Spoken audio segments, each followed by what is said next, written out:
For most of human history, the dream of owning a home symbolized stability. It wasn't about status, it was about safety, a roof to call your own, a piece of land to plant your roots in, something to pass down. But today, that dream is slipping through humanity's fingers. In cities around the world, prices skyrocket faster than paychecks can follow.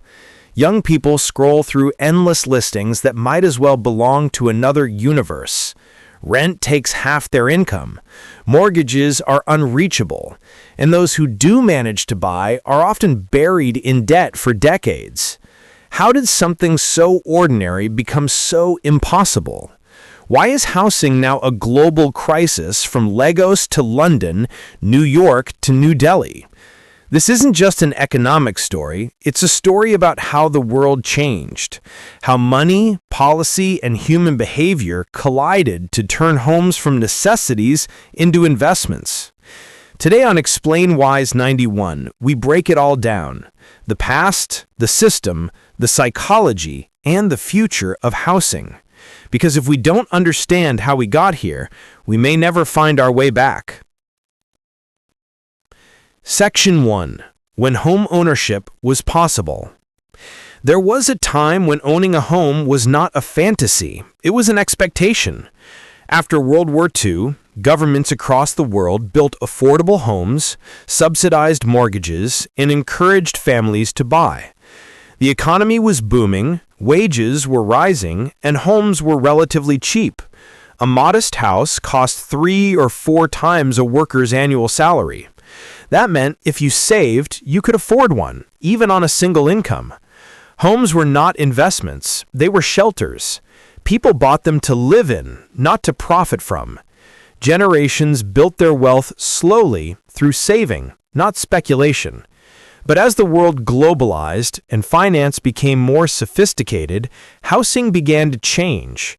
Banks realized they could make billions by turning mortgages into tradable products. Governments realized rising home values made people feel richer, even if their real purchasing power didn't grow. And soon, the housing market became a machine that fed itself, pushing prices ever higher while real wages stagnated. The world didn't notice at first, but over time, the relationship between income and housing cost snapped, and the dream started to fade. Section 2. The rise of real estate as an investment. The most important shift happened quietly, when homes stopped being about living and started being about earning.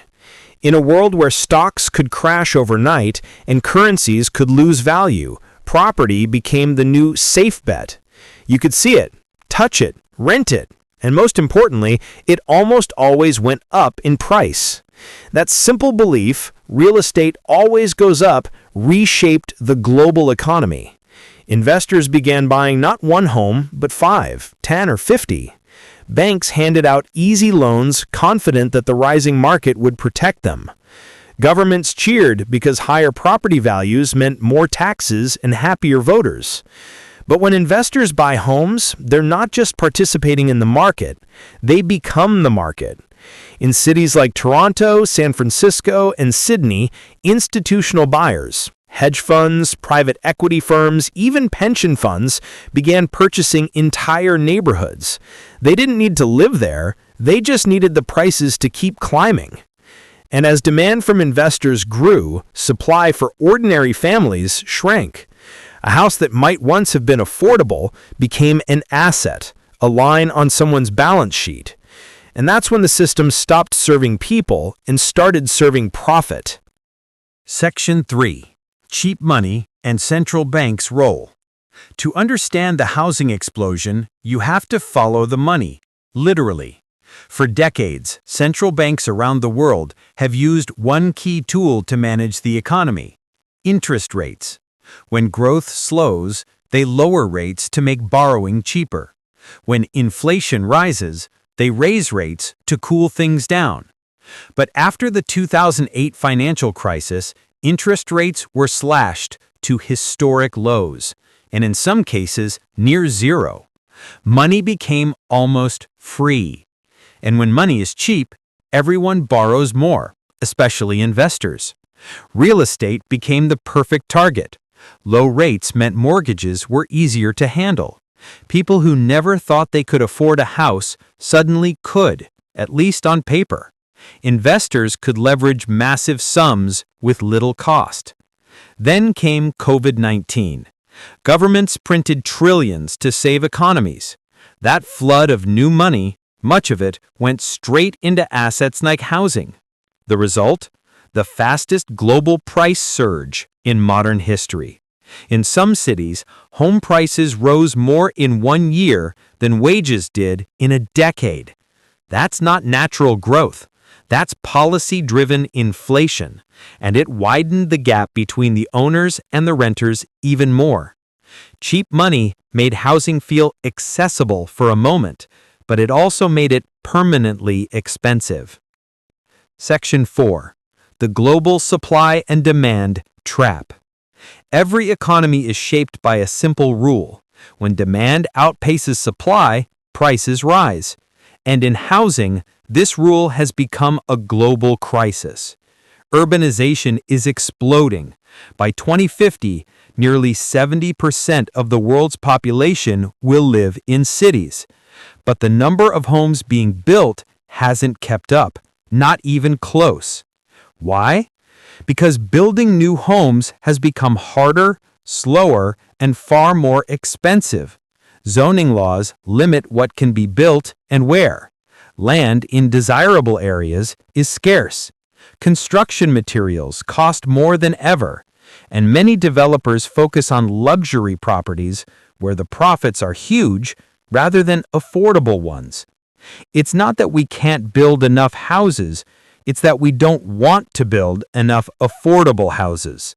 Governments rely on private developers to solve the problem, but private developers rely on profit, not fairness.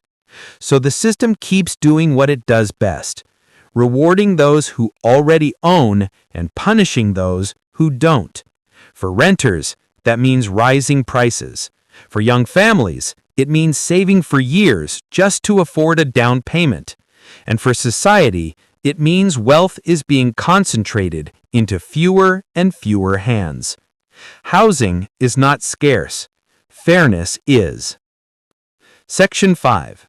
The role of government policies. When something becomes unaffordable, people naturally look to their governments for help. But in housing, government action has often made the problem worse, not better.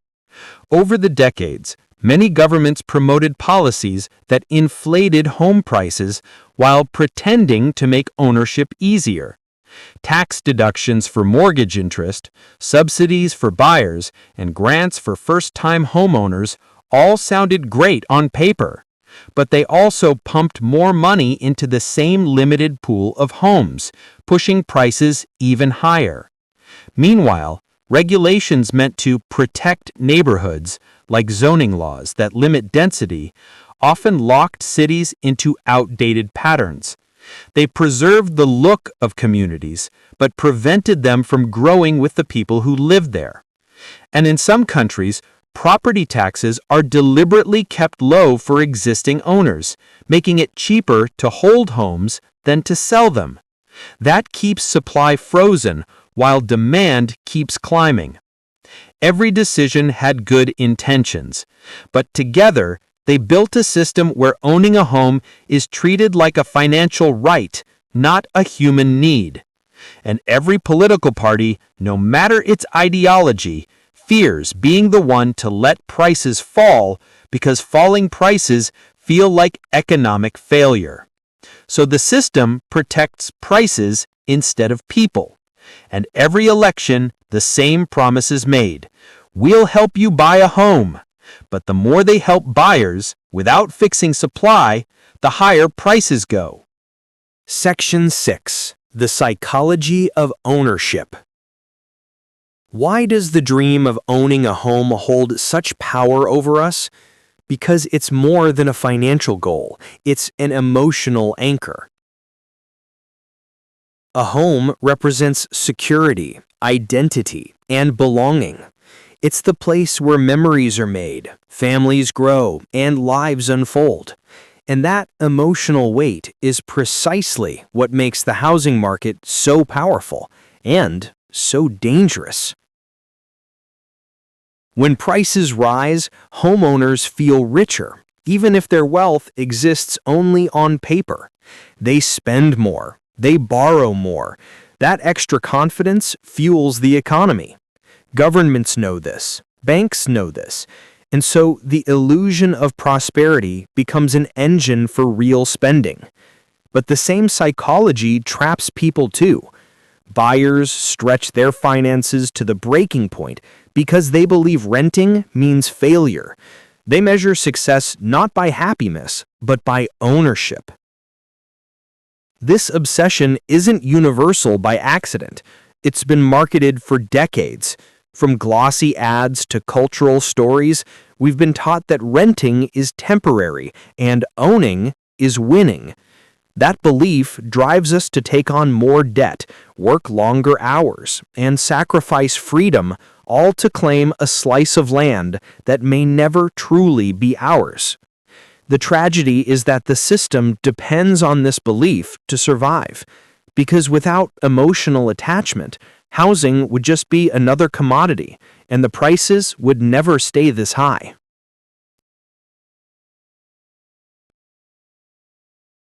Section 7.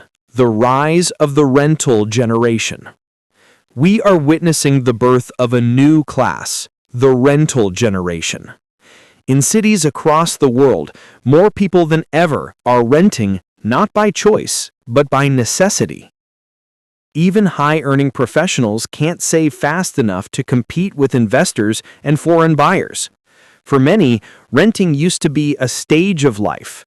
Now it's a permanent reality. And that's reshaping societies in quiet, profound ways. People marry later, have fewer children, and move more frequently. Neighborhoods lose the sense of continuity that ownership once provided. Meanwhile, landlords, both individuals and corporations, gain more power. They set prices, control terms, and influence who gets to live where. And in extreme cases, entire housing blocks are owned by a handful of investment firms that treat tenants like numbers in a spreadsheet. This isn't just about economics, it's about identity. Because when an entire generation can't afford to settle, society becomes restless. Dreams shrink, stability fades, and the promise of progress, that every generation would live better than the last, begins to collapse. The rental generation isn't lazy or entitled. They're trapped in an economy that rewards those who already own and penalizes those who start from zero.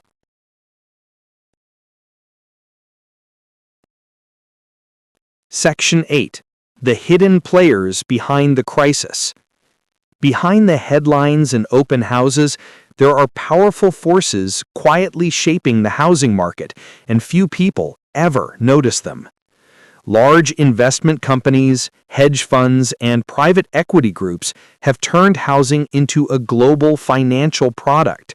They don't see neighborhoods, they see data. They use algorithms to identify undervalued properties, buy them in bulk, and hold them until prices rise. Some even use automated bidding systems that outcompete human buyers in milliseconds. Imagine trying to buy a home, but your opponent is a billion-dollar algorithm. Foreign investors add another layer. In many major cities, property ownership is now global. Apartments sit empty, owned by overseas buyers who park their wealth in real estate instead of banks. They don't need tenants. They just need the property's value to keep climbing. And while these investors move money around the world in seconds, ordinary people are left waiting years just to save a down payment. It's not that these investors are villains. They're simply following the incentives the system created. But their presence has distorted what homes are supposed to be, transforming shelter into a speculative asset traded like gold or oil. This invisible hand shapes who wins and who loses. And right now, it's not the ordinary family. Section 9. The Wealth Gap Housing Created. Housing has always been a foundation for wealth, but in the 21st century, it became the dividing line between those who have opportunities and those who don't. When home prices rise, homeowners build wealth automatically. Every dollar of appreciation increases their net worth without any extra work. But renters experience the same rise as an expense. Their costs go up, but their wealth doesn't. Over decades, this difference compounds. Families who owned homes in the 1990s saw their equity multiply by hundreds of thousands of dollars. Families who rented, even if they worked just as hard, saw that money flow outward month after month. The result is a generation of wealth locked behind property ownership. In many countries, home equity now makes up over 60% of total household wealth. And since ownership rates are lower among the young, minorities, and the working class, the gap widens across every social line. We often talk about income inequality, but the real story is asset inequality. Because income can rise or fall, but assets like housing accumulate, grow, and compound over decades. The system doesn't just favor the rich, it manufactures them.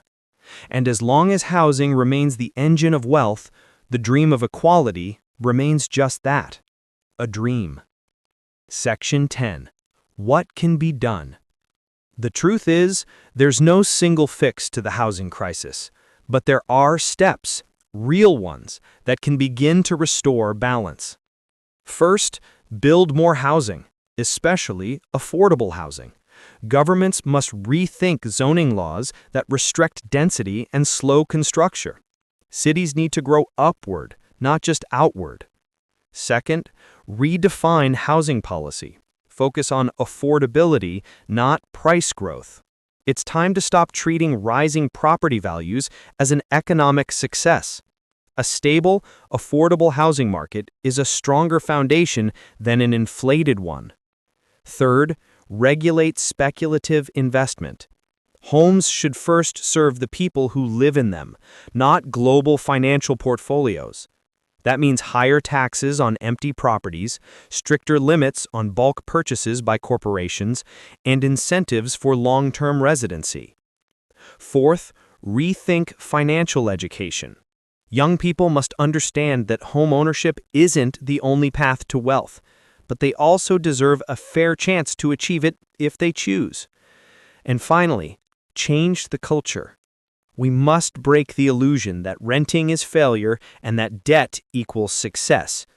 A stable life, a safe place to live, and financial freedom should not be luxuries. They should be basic rights.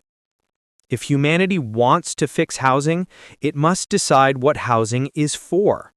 Is it a commodity or a cornerstone of society? Because only when we treat it as the latter can we rebuild a world where everyone has a place to call home. The dream that still matters. The dream of owning a home hasn't disappeared. It's just been buried under layers of policy, profit, and pressure. But it still lives in the hearts of billions. It's the feeling of turning a key, of closing a door behind you, and knowing that for once, the space you stand in truly belongs to you. That dream is worth fighting for. It's worth rethinking economies, rewriting policies, and rediscovering priorities. Because when people have stable homes, societies have stable futures. And without that, everything else starts to crumble. If this video opened your eyes to how housing really works, don't stop here. Share it with someone who's struggling to understand why homeownership feels impossible. And if you believe knowledge should be free, fair, and clear, then join us by subscribing to ExplainWise 9.1. Together, we'll keep uncovering the hidden forces shaping money, power, and the world around us, so you can make smarter choices, one explanation at a time.